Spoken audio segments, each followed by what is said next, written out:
السلام عليكم. نتكلم النهارده عن واحده من امبراطوره في حقوق المراه، وهي اللي عذبت امها الست الكبيره المريضه، وكمان قتلتها وقطعتها اجزاء صغيره وحطتها في الثلاجه. الاستاذه تبقى ساره الجبالي. دي واحده من بتوع مجلس المرأة وحقوق المرأة والنسويات بتاعت المرأة وحماية المرأة وبعدوا عن المرأة وسيبوا المرأة في حالها والهري ده كله والهكس ده كله. تفاجئ كمان ان الأستاذة شغالة محامية، يعني ما شاء الله كل حاجة في الحقوق هي شغالة فيها، لكن ما قدرتش تدي أمها حقها في الحياة.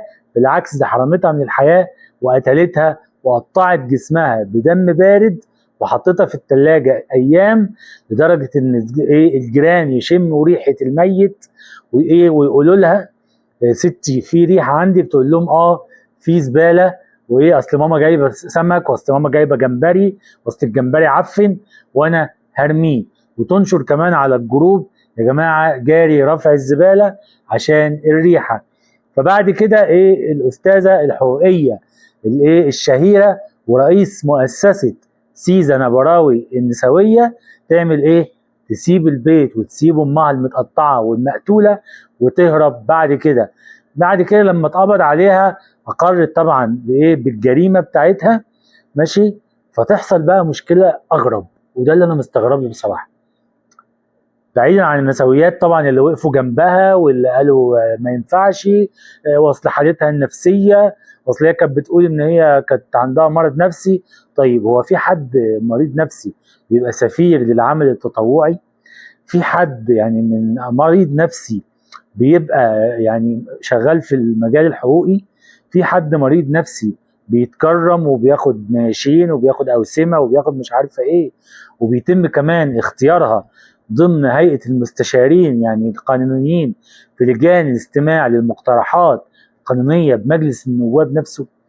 مجلس النواب بيبقى فيه واحدة مجنونة لسعة، ماشي، بتاخد الحاجات دي كلها، وكمان تبقى شغالة او عندها جهود مبذولة في مجال التوعية القانونية والقضايا المجتمعية.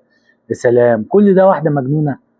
الاغرب بقى من كل ده انك تلاقي كمان المحامين واخدين نفس المنهج. يا جماعة دي حالتها النفسية، يا جماعة دي مريضة نفسية، رغم ان هي اعترفت بجريمتها. وكمان في كانت كاتبه بوست قبل ما تقفل حساباتها ان هي يا جماعه سامحوني ومش سامحوني، وان هي حاولت تنتحر مره قبل كده وانقذوها، وبتشكر الناس اللي انقذوها، وان هي هتنتحر مره تانية بس محدش هيقدر ينقذها. فتقريبا هو ده كان الانتحار بتاعها، ان هي كانت هتخلص على امها عشان تروح السجن ويتم اعدامها ومحدش يقدر ينقذها.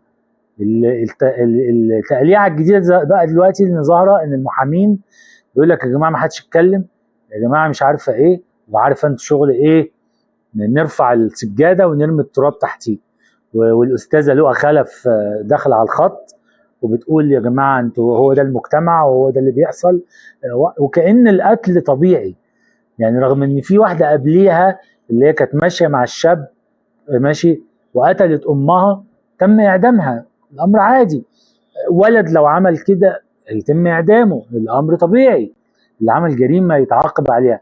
لكن ان انتوا عمالين تحاربوا عشان توصلوها او توصلوا الموضوع ان هي مجنونه، يتم ايداعها بقى في مستشفى المجانين بقيت حياتها، او تتحط شويه وبعد كده بقى اتعالجت يا جماعه، تطلع بقى تمارس ثقافتها وجمال خطوتها علينا، ماشي.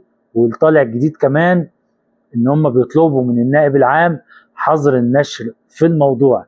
ليه يحظر النشر في الموضوع؟ واحدة اعترفت بجريمتها، واحدة عاملة مصيبة سودة وقتلة امها، وكانت من كتر جريمتها بعد ما قتلتها ابتدت تقطع، ماشي، دي بتقطع وبتحط في التلاجة حضرات. في حد مجنون هيعمل كده؟ المجنون اخره هيقتل ويقعد مش مركز خلاص قدام جريمته، انما هيقتل ويقطع ويحط في اكياس ويحط في ثلاجه، دي جريمه مكتمله الاركان، وبعد كده تهرب.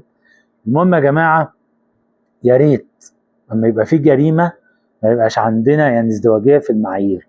لو عملها راجل او عملها شخص عادي يتحاسب، انما لو عملها شخص تبع الحقوقيين او شخص تبع يعني القضاء او تبع النيابة او محامي او حقوقي او الكلام ده كله، يتم المحاولة ان الموضوع يتطرمخ عليه. سيبوا القانون ياخد مجراه، سيبوا القانون يحكم بالعدل، سيبوا القانون يعاقب المجرمين عشان الجرائم تقل بدل ما الجرائم تزيد، وبعد كده نقول اصل ده مجنون واصل ده مش في كامل قواه العقلية. تمام؟